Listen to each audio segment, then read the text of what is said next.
नमस्कार, मैं हूं प्रियांशु श्रीवास्तव। जब से देश में एसआईआर शुरू हुआ है, इस काम में लगे कई बीएलओ ने सुसाइड किया है। सुसाइड की बढ़ती घटनाओं ने सोचने के लिए मजबूर कर दिया है कि आखिर क्या वजह है कि ये कर्मचारी अपनी जान दे रहे हैं। उत्तर प्रदेश में भी अभी तक 10 से ज्यादा बीएलओ ने आत्महत्या कर ली है।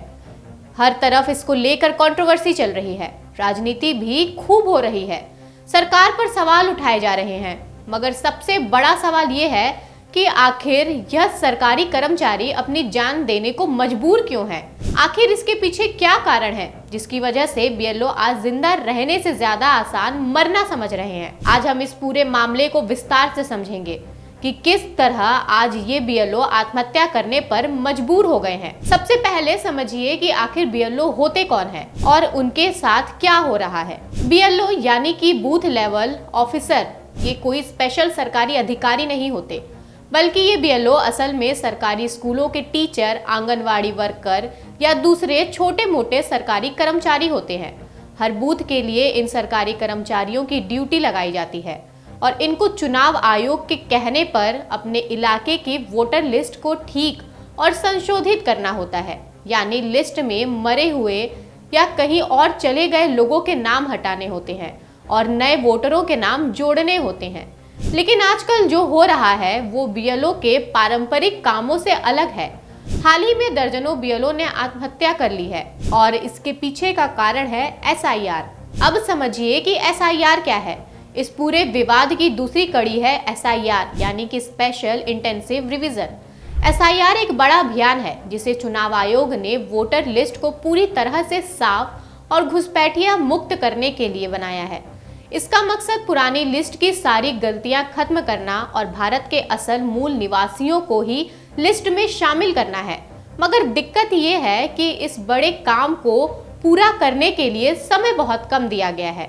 जो काम पहले 6 महीने से 1 साल में होता था, उसे अब सिर्फ 2 या 3 महीने में खत्म करने को कहा गया है। एसआईआर का टॉर्चर या समय की मार। आपको बता दें कि बीएलओ की आत्महत्याओं के पीछे 3 बड़े कारण हैं। पहला, टारगेट पूरा न कर पाने का दबाव। इतने कम समय में अपने बूथ के हर घर पर जाना, वहां का लिस्ट चेक करना, डॉक्यूमेंट वेरिफिकेशन करना, मृतकों को लिस्ट से हटाना, नए मेंबर्स को जोड़ना, इन सब के लिए उन्हें दिन रात अपना समय देना पड़ रहा है और इतने कम समय में उन पर सारे काम पूरे करने का प्रेशर है। दूसरा कारण है नौकरी जाने का दबाव। कुछ राज्यों में तो इन बीएलओ पर कठोर कार्यवाही भी की जा रही है।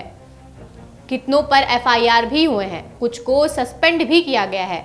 ऐसे में इन बीएलओ पर नौकरी जाने का संकट भी बना हुआ है। इसी क्रम में तीसरा कारण है डबल ड्यूटी। जैसा कि हमने बताया कि बीएलओ असल में सरकारी स्कूलों के टीचर, आंगनबाड़ी वर्कर या दूसरे छोटे मोटे सरकारी कर्मचारी होते हैं। ऐसे में उन्हें एसआईआर के काम के साथ अपने असल नियमित काम की जिम्मेदारी को भी निभाना पड़ता है।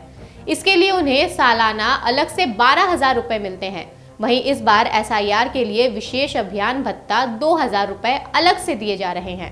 मगर काम के इस दोहरे दबाव की वजह से बीएलओ को मानसिक तनाव हो रहा है, जो किसी भी इंसान के लिए सहना बहुत मुश्किल है। बात बस इतनी सी है कि गलत एसआईआर नहीं है, बल्कि इसे लागू करने का तरीका गलत है। इस पूरे मामले को समझने के बाद इतना तो साफ हो गया है कि बीएलओ की जान उनके काम के अत्यधिक दबाव की वजह से जा रही है। ऐसे में सरकार और चुनाव आयोग को एसआईआर की समय सीमा को बढ़ाना चाहिए और इन बीएलओ पर दिए गए प्रेशर को कम करना चाहिए, जिससे उन पर हो रहे मानसिक उत्पीड़न को तुरंत रोका जा सके। ऐसे ही बड़े मुद्दों पर बात करने के लिए बने रहिए हमारे साथ। तब तक के लिए धन्यवाद।